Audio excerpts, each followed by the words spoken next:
So the next speaker is Sylvain Raaijmakers. So warp speed to M33, that's where we're heading. Feedback of massive stars on M33's interstellar medium with SITELLE. All right, everyone hears me? It's okay? Okay, perfect. All right, hi everyone, my name is Sylvain. I'm a master's student at the Université de Montréal, supervised by Nicole Saint-Louis and Laurent Trixen from Université Laval. First of all, I want to thank you all for still being, I guess, alive and awake after all this time. And I really hope I can try to keep you awake for this presentation. So I will really do my best. So before I dive a bit into the details of this project, I have to tell you how it all began in the first time. So once upon a time, there was a student named Céline, and also supervised by Nicole and Laurent. And what Céline was working on is Wolf-Rayet ring nebula, so what we called Wolf-Rayet bubbles. So what Laurent talked about earlier today. And so we know a lot about Wolf-Rayet bubbles in our galaxy. Obviously, we know a lot, NGC 2359 that we probably know by now. But the question rose at some points of what if you try to find those objects in other galaxies? And what I mean, in some time, it was a very, very long time ago, very, very long time, 90s. Middle age for me. So, I mean, we have a lot of choice for galaxies, obviously, you know. So now I will try to explain to you why the Triangle Galaxy is not only the best galaxy ever, not only the most beautiful galaxy ever, but also a very ideal target for SITELLE observations. So the Triangle Galaxy is basically kind of a smaller version of Andromeda, if you don't know it. So it's a smaller, it's less massive, it's less luminous also, but has two very cool things for SITELLE. It has a much higher specific star formation rate. So the star formation per unit mass, I believe, is much higher. And also it's much more face-on, which is beautiful for SITELLE because we have a lot less extinction. It's a very complicated word to say for me. But it's a very ideal target for SITELLE for these reasons. So we looked into the Triangle Galaxy with SITELLE as part of the signals program that Sébastien talked about today.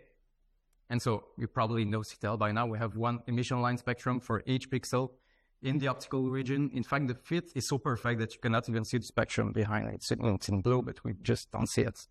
But we don't have one spectrum.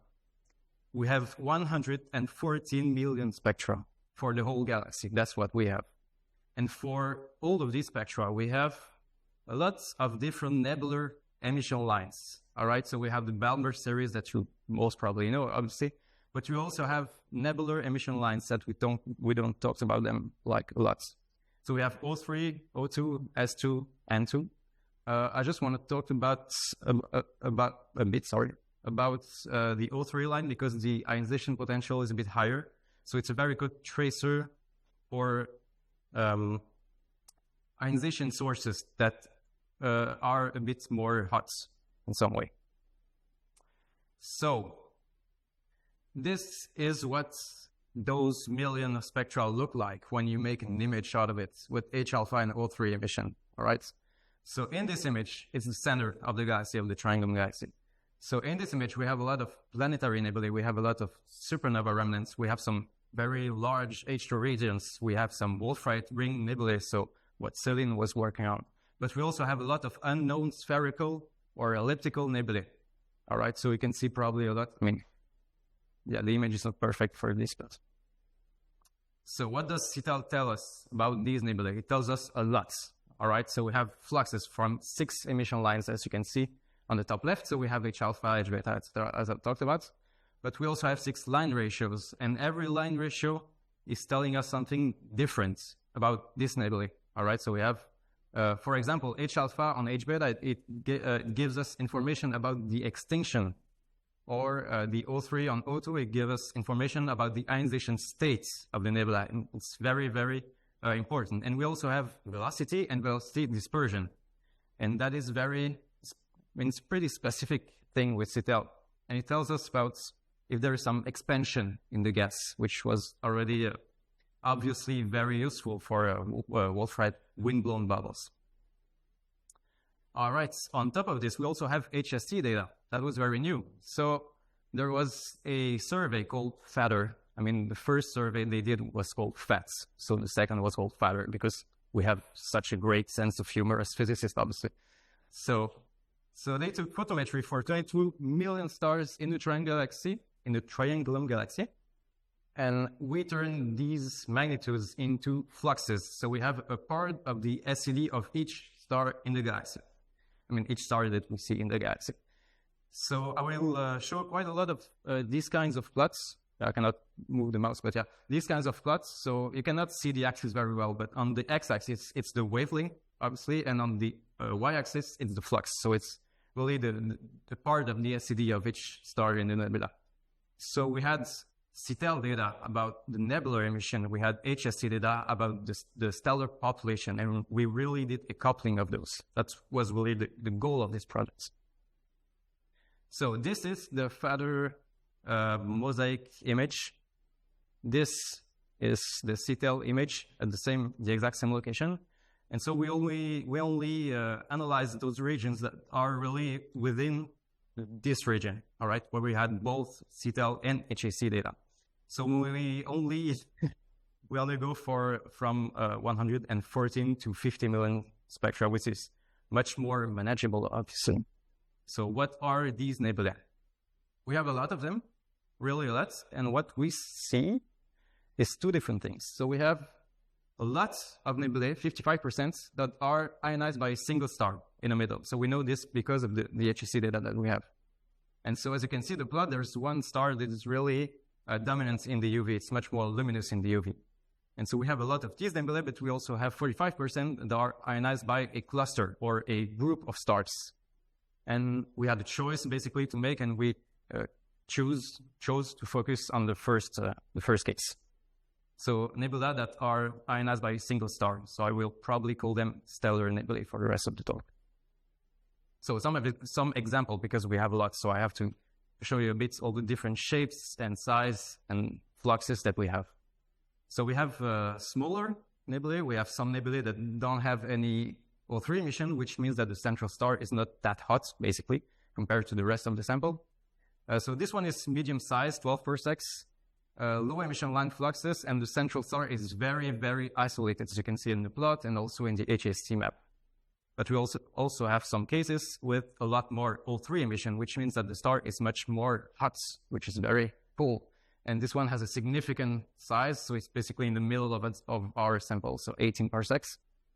So it has strong emission fluxes, higher stellar density. I don't think you can see it pretty well, but it's in a region of the galaxy where the stellar density is much more higher.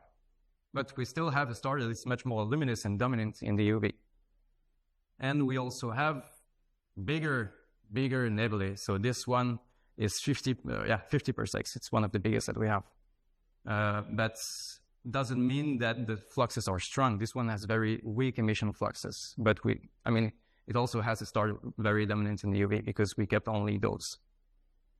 So we really have a lot of different shapes, sizes, fluxes. We really have everything. So this is what we call the family portrait of our stellar nebulae. So we have 116 of them, all in these plots, right? Sizes are between 6 and 50 parsecs, but as I said, most stellar nebulae are isolated from other nebular emission regions. As you can probably see a lot of blue, which means it's pretty much isolated. Some of them are not, so it was a bit more complicated to really find them in some way. But for only 4 of these nebulae, we have really a spectral type for the star. So we have 116 nebulae. That means we have 116 central star, right? And only 4 of them have a known spectral type. And 3 of them was in O-type star, and 1 of them was in B-type star. So we wanted to have some more information about these central stars. So we tried some things, obviously. There's a whole thing that I'm not going to show too much, but we have comparison between these stars and our stars, the central stars, from our sample with color magnitude diagrams. And when I say these stars, I mean stars that have been identified by spectra, right? And the comparison that we made was showing basically that our stars, the 116 stars, are most probably O-type stars, right? And we also tried nested sampling to fit with a black body curve. But first of all, it's very complicated because there is a lot of extinction. I mean, there's not a lot, but extinction plays a huge role in this galaxy. So the fit is a bit complicated, but it still works for some of them. And the effective temperature that we get is between 26,000 and 58,000 Kelvin. So it probably means that we have O-type stars in majority for these stars. Also, I'm just going to show two examples to show the comparison between the fits and the SITELLE data that we have. So this one has pretty much a high O3 on O2 maximum, around 0.8, which is a lot for us. And the effective temperature given by the black body fit was 49,000 Kelvin, which makes a lot of sense for us, right? But on the other hand, we had a very weak effective temperature given by the fit. And for this one, for example, we had no O3 emission at all, which also makes sense, right? Lower temperature, no O3, right? Okay, so just a quick summary. I'm just going to take some time to say that the next step will be probably to obtain some spectra for this star, because we don't have really a lot of information. We really would love to get more information to be able to make like more link between the stellar properties and the nebular properties. It would really be the next step.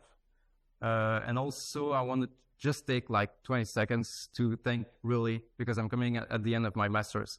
I really want to thank Nicole and Laurent. They have been the absolute best supervisors any student could dream of. You guys have no idea, really. So yeah, I want to thank them very, very deeply. And if you clap for them, if you clap for me, I would clap for them. Thank you. Merci. Are there any questions, either in the room? Yes, in the back. Victor Halak, Université de Moncton. Thank you very much for a very interesting presentation. I just wonder, like, you have so many bubbles observed. Are they statistically different from what you have already in our galaxy? That one. And second one, are there any possibility to estimate mass loss rate for those central targets? Oh, that's good. Sorry, the second question, I got it. I'm not sure I got the first one question right. If there is statistical difference between the sample you got from Triangle Galaxy and from samples that many people already observed in our galaxy. All right. Okay.